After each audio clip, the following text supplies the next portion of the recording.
Salam dəyərli müəllimlər. Mən Arzu Ələddin qızı bu günləri sizi daha çox narahat edən bir sual ətrafında məlumat verəcəm. Sual belədir ki, müsahibədən hansı müəllimlər kəsilirlər?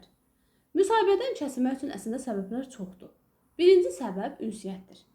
Düzgün ünsiyyət qura bilməyən müəllim imtahandan kəsilir. İkinci səbəb kimi göstərə bilərik kurikulumu. Bəli, kurikulumdan biliyi olmayan müəllim imtahandan kəsilir. Sual verəcəksiniz ki, müəllimə, kurikulumdan biliyi yoxdursa, bəs imtahandan necə keçib? Müəllim var ki, məsələn, sertifikasiya imtahanında olsun, ixtisasını %100 yazır, kurikulumdan 1-2 suala düzgün cavab yazır. Demək ki, həmin müəllimin kurikulumda problemi var. Üçüncü səbəb kimi göstərə bilərik icmalları. Sizə 5 ədəd icmal göndərilir və siz o icmalları çox qəşəng şəkildə də hazırlaya bilirsiniz. Amma ki, o icmalları həm də düzgün təqdim etmək bacarığı lazımdır. Yəni, məsələn, orada sizə suallar verəcəklər. Nəyə görə bu standartı seçmişsiniz? Bir dərsdə neçə standartı reallaşdıra bilərsiniz? Qiymətləndirməni nə vaxt aparacaqsınız? Motivasiyanı necə qurursunuz? Motivasiya nə qədər vaxtınızı almalıdır? Şagirdlər dərsə adaptasiya ola bilməsələr nə edəcəksiniz? Şagird bu dərsi mənimsəyə bilməsə nə edəcəksiniz? Və s. Yəni, bu tip suallar verilə bilər icmallarınızla bağlı. Yəni, icmalı mən tövsiyə edirəm ki, bəzi müəllim var idi ki, 5-10 səhifəlik icmal yazırdı.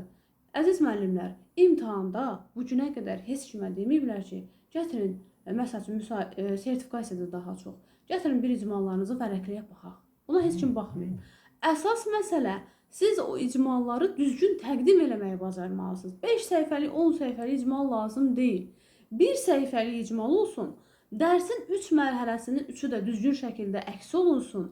Standartınız, təlim nəticəsiniz, meyarlar, bunlar hamısı düzgün şəkildə qeyd olunsun.